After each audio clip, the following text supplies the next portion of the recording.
గారు, ఆ, ఏ సినిమా చూసినా మీరే ఉంటున్నారు, కామెడీ చేస్తూ ఉన్నారు. అప్పుడప్పుడు మొనాట్ని కూడా మీకు వచ్చింది అంటే ప్రతిదీ ఒకటే టైప్ ఆఫ్ క్యారెక్టర్ చేస్తున్నానని మొనాట్ని కూడా మీరు ఫీల్ అయ్యారు అని చెప్పి మీరు అంటాం చూసాం. అంటే రితేష్ విషయంలో మీకు ఆ ఫ్రీడమ్ ఉందా ఏదైనా కొత్తగా చేయడానికి కానీ, డిస్కస్ చేసుకుని మీరైనా ఇన్పుట్ ఇవ్వడానికి కానీ? ఎలా ఉంటుంది మీ రిలేషన్ రితేష్తో? అంటే తను ఆల్రెడీ తను తెచ్చి సీన్స్ కానీ అవన్నీ కొత్తగానే ఉంటాయి. మీరు సినిమాలు అది మొత్తం 2 కానీ అవన్నీ సీన్స్ అన్నీ ఉంటాయి.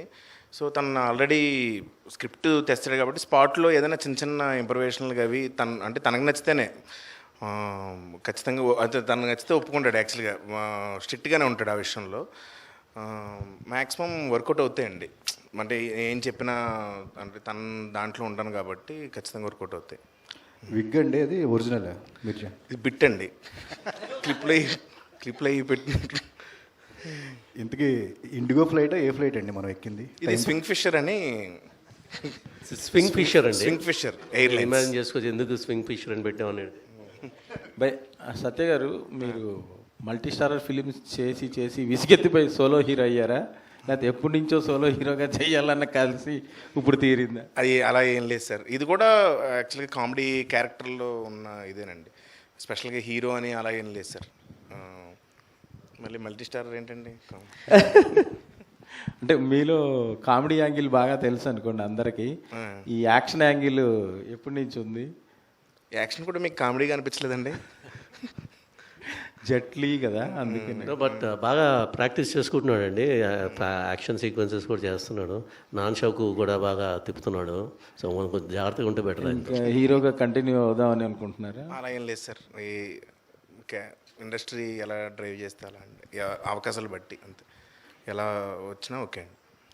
రితేష్ గారు, ఇప్పుడు మీరు స్పీచ్ చదివారు కదా? అవును సార్. సో దాంట్లో ఎంతవరకు నిజం, ఎంతవరకు అబద్ధం? మొత్తం నిజమే అండి. మీ వాడు ఫీల్ అవుతారా మీ టెక్నీషియన్స్? మీరు అలాగే అనుకున్నారా? సత్యం ఉండడం వల్ల నేను ఈ రేంజ్కి వచ్చాను మీరు అనుకున్నారా? అంతే అనుకుంటున్నాను. రితేష్ గారు, అయితే ఇందులో హేమిల్ అండ్ డైలాగ్ ఏదైనా ఉంటుందేమో అని చూశాను, ట్రెండింగ్. ఓకే, ఏం పెట్టలేదు ఇంకా గ్లిమ్సే కదండి, టీజర్ ట్రైలర్ వస్తే. అంటే లేటెస్ట్ ట్రెండ్కి అనుగుణంగా ఏదో ఒకటి పెడతా ఉంటారుగా. ఉంటాయి. రితేష్ గారు, అయితే ఇప్పుడు ఇందాక చెర్రీ గారు చెప్తూ ప్రొడ్యూసర్స్ డిలైట్ అన్నారు. ఇప్పుడు మీకు వచ్చిన లెటర్లోనేమో కనీసం శాలరీలు కూడా ఇవ్వట్లేదు అంటున్నారు. అంటే ఇలా కట్ చేసి అలా డిలైట్ అయ్యారా? ఎలా? అంటే అలా కాదండి, నేను చెప్తాను. నేను జాగ్రత్తగా ఏ టైంకి ఇవ్వాలో ఆ టైంకి ఇస్తాం కాబట్టి, ఎంత ఇవ్వాలో అంతే ఇస్తాం కాబట్టి, ఎక్కువ కష్టపడినా ఎక్కువ ఇవ్వం కాబట్టి. అంటే శాలరీస్ ఎప్పుడు 7th ఇస్తారు, ఇవాళ 3rd కదా, వాళ్ళకి న్యూ ఇయర్ కాబట్టి కొంచెం అడుగుతున్నాం.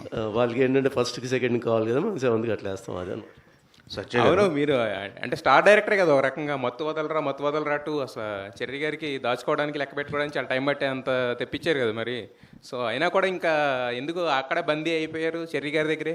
బందీయా అంటే ఆ క్రియేటివ్ ఫ్రీడమ్కి బందీ అయ్యానండి.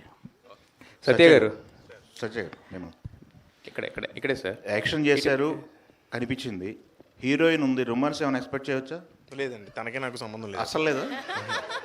అసలు ఆవిడ వేరే క్యాబిన్లో ఉంటుంది, నేను వేరే క్యాబిన్లో ఉంటాను. ఆవిడ బిజినెస్ ఎగ్జిక్యూటివ్ లాంజ్లో ఉంటుంది, నేను బిజినెస్ క్లాస్లో ఉంటాను సార్. సత్య గారు, మీరు మామూలుగా జస్ట్ నిలబడి ఒక ఫేషియల్ ఎక్స్ప్రెషన్స్తో డైలాగ్ చెప్పినా కూడా క్లాప్స్ పడతాయి, మొత్తం థియేటర్ అంతా దద్దరిల్లుతుంది. సో ఇంత కష్టపడి నాన్ చాకులు తిప్పడం ఎంత అవసరం మనకి? ఇంత యాక్షన్ ఎపిసోడ్, భారీ ఎపిసోడ్ ఏమో నాది రితేష్ని అడగండి. చేస్తుంది మీరు కదా. అవును, తను చేయమన్నాడని చేస్తున్నాను. మీకు అనిపించలేదా ఇంత అవసరం మనకి? రిస్క్ అది ఇది మామూలుగా 4 వచ్చి అలా డైలాగ్ చెప్పినా కూడా చూసేస్తారు కదా. అయ్యో అలా లేదండి, అలా ఉండదు సార్. ఇంతకీ హీరో ఎవరో, మీరా వెన్నెల కిషోరా? అది సినిమాలో తెలుస్తుందండి. మొన్న జరిగిన దాంట్లో డిస్కషన్లో అయితే వెన్నెల కిషోర్ గారిని చూపించారు కదా, మీరు హీరో కాదని చెప్పారు కదా. అందులోనే ఒక చిన్న ఇది ఉందన్నమాట, సినిమాలో ఉంది అది యాక్చువల్గా, అందుకనే అది ప్రమోట్ చేసాం. Okay, wish all the best అండి. చాలా క్రేజీగా ఉంది ఇప్పుడు వరకు వచ్చిన కంటెంట్ మొత్తం. Thank you so much. So మళ్ళీ